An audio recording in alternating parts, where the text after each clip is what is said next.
Hello, welcome. It's Belinda here, speaking to you from my studio shed in the Cotswolds in the heart of England for the 7 Jewels of Life, and I'm listening to Georges Moustaki, which is wonderful. And that's particularly relevant today because today we're going to talk about the amethyst, the jewel of the amethyst that celebrates the continent of Europe.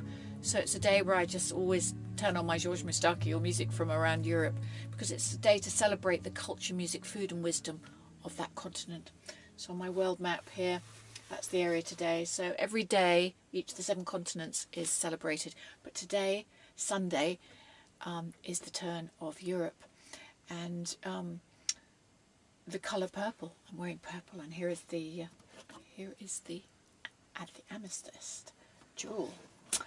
So celebrating the wisdom of Europe, we now turn to William Blake. And he said, "To see a world in a grain of sand, and heaven in a wild flower, hold infinity in the palm of your hand, and eternity in an hour." Wow, wonderful words there by William Blake of England. So, as usual, when we think of the jewels, the whole point of thinking of the jewels every day is to actually focus in on an area, some areas of our lives, in order to make sure that we're making the best of it, polishing our jewels in that area. And today we're going to look at the amethyst, which represents health. So health. So the word health comes from the Greek word holos, which means holistic, which encompasses all areas of our body, for us to strive for health and wellness in all areas, in body, mind and spirit. So that's the challenge, to strive for wholeness and balance in all these areas of health. So if we think of the body, first of all, for a start, I think we all understand that we are what we eat. So just be really aware of what you eat, what you drink. Are you drinking enough water? Are you eating enough healthy foods? This is the day to really tune in on that. And exercise, of course. Exercise, just to check in, you're doing enough exercise. You can do exercise anywhere. You can be cleaning your teeth and doing squats, for example, as a friend of mine does. Or you can just remember to do some yoga every morning, simple stretches. Or you can go for a run or whatever it is. But I mean, they say to aim for 3 to 4 hours or 40 minutes a week. So whatever it is that you like, but make sure it's something you enjoy. So yes, exercise, and it makes you feel good, and it's great. It makes such a difference. So the body, of course. Secondly, the mind. The mind is a huge one, because when you think of it, our thoughts are everything, because our thoughts create, and thoughts and beliefs in fact, create feelings which make us react in certain ways and which give certain results in our life. So if we're having a disempowered thought, then we trace it back, then we'll feel bad, and then our actions and reactions won't necessarily be helpful or good, and so the results might not be what we want. So in my book, The 7 Jewels of Life, I go into this in quite a detail because it's so important. So every time you find yourself just feeling a bit suddenly unsettled for some reason, or a bit put off or out of centre or victimised or whatever it is, think, gosh, what am I thinking and believing?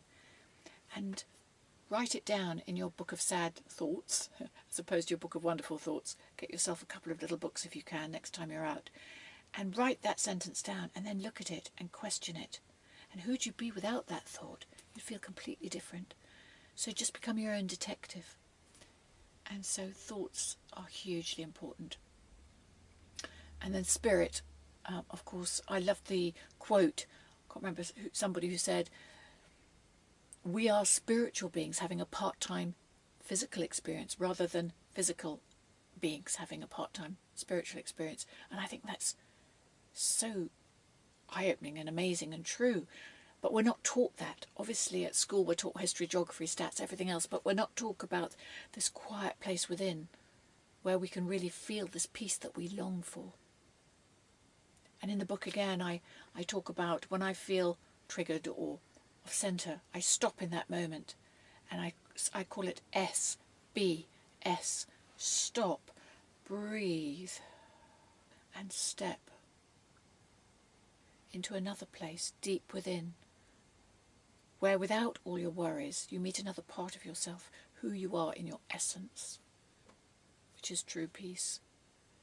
So in this day, we're always on our phones, life is so hectic, but when we feel triggered or out of centred, don't forget we always have a choice, and that's wonderful. There's always a choice to go from victim to empowerment, to go from feeling, just from this disempowered state to back on track again, which is brilliant to know, absolutely fantastic to know. So how do you know when you're polishing your amethyst? By how it makes you feel. How it makes you feel when you're taking radical responsibility for yourself, and every day perhaps having a simple daily routine that includes you thinking about what you're eating, a little bit of exercise, watching your thoughts and your minds, and going within a few times a day or whenever you feel triggered into that quiet place. And as you do this, you'll get a sense of well-being, and it'll be the best investment you could ever make. So have a brilliant, wonderful amethyst day.